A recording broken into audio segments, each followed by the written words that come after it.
So in today's video, I'll be going over the Demon Slayer inspired macro pad I made. There isn't any real technical mechanical keyboard stuff happening in this video. It's more of just a DIY fun sort of project, and it kind of brings to light how simple this hobby can be. This project was actually really cheap because I used products I found lying around the house. And the only real expense is from the microcontroller, but even then, it's only around $5. So throughout the video, you'll see me doing some pretty basic things. It's nothing too complicated. Just painting, gluing, constructing, so nothing really technical. What I really want to highlight in this build is that you don't really need to do something fancy or flashy to make something really cool. You just need a simple idea and to be driven enough to actually make it. Now, I'm not a serious anime watcher, but when I do watch the films, I like to see how the colors are used and how they influence me as a viewer. In Demon Slayer, the main characters really stick out from the gloomy background by wearing such distinct colors and patterned clothing. And additionally, in my own exaggerated interpretation of juxtaposition, I liked how the mundane and rudimentary box is used to store and keep something so supernatural and paranormal. And it was this concept that really inspired my build. The contrast between what is normal and what is expected. The idea of crafts and mechanical keyboards is so irregular that when someone combines the two and can make it work, it has the potential to inspire others to try something different, pushing the boundaries of what we as mechanical keyboard enthusiasts can do. But that is a little bit too deep. I just really wanted to make a little cute pink thing to put in a box. I also wanted to go back into painting because I had some oil paints lying around. Like, this project was super simple, like you saw me just cut a couple sticks and paint a couple things brown. But this actually took so long, it was like a week of just waiting for the oil paint to dry and just things to do and just plan out. Because I didn't plan this, I just started making this as I went, so it was kind of like improv. But lucky for me that, yeah, this is pretty simple stuff, nothing too complicated.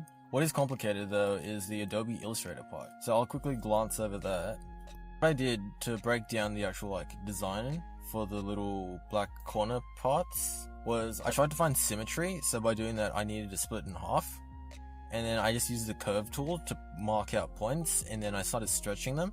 And once I found something that would be a good half, I then flipped it and then joined it up to make the whole piece. Another lesson I learned was when I was painting to cut it out. I realized, why am I painting it and spending so much time to get it within the lines when I can just cut it out and then paint it afterwards? So I think the lesson here is to actually think about what you're doing instead of just doing it.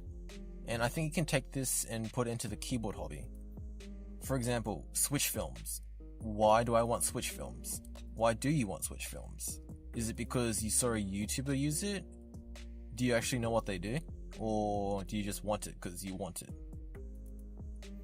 So back to the video, yeah, you can see me painting the inside black, and you can kind of see the little pieces of sticks inside there. That's where the microcontroller is going to sit. So the microcontroller I'm using is an Adafruit Itsy Bitsy 32U4, but you can use any 32U microcontroller. So what I suggest to use that's relatively cheap is a Pro Micro. You can find those, like I said, for around $5 if you're lucky or whatever. And you only really need for this build 2 pins to be soldered. So you don't need to go all out and buy an expensive microcontroller. Fortunately for us, it's very simple to program just one key switch. Now, a key press registers when the circuit is complete, meaning the 2 wires, or a connection between the 2 wires, is complete, which is what the switch does when you press it down. It completes the whole circuit and sends a signal to the controller to actually output something. I used a 1U DSA keycap for this build, and the most difficult part was getting the right Nezuko pattern onto it. To do this, I had to try several different methods to see which one worked best and gave me the nicest outcome. First, I just tried printing it onto a piece of paper, but I didn't like the way the paper quality and ink looked, so then I tried painting the keycap with acrylic paint, and I did a lot of experimenting there, but then I realized it was super difficult to get the Nezuko pattern onto it because it was such an irregular shape. I did find that if you do water down acrylic paint, it becomes really easy to paint onto the keycap and you get a nice even coating. But unfortunately, I didn't use this method at the end. What I ended up doing was painting a piece of paper, then running that painted paper through a printer and having the printer print the Nezuko pattern onto it, and then I cut it out and stuck it onto the keycap.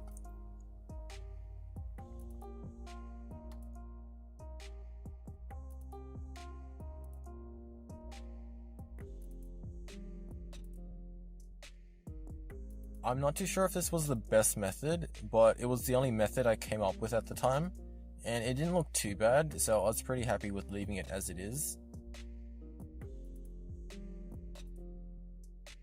So that was the box done, the keycap done. Now the next part was just getting the microcontroller into the case, and then finding a way that I can actually plug a USB cable into it to have it connected to the computer. So to do that, I decided to get a micro USB breakout and connect that to the microcontroller to have it an external way to plug it into the computer. So I decided to keep the microcontroller vertical and have that connected to a micro:bit breakout, which I can have sitting at the bottom of the case.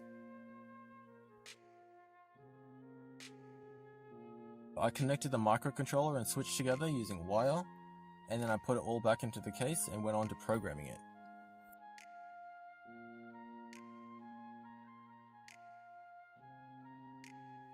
So in the software I defined A0 and A1 as each pin, and then when it realizes A0 and A1 are connected, so the key's pressed, the software will then activate whatever key press I assign to it.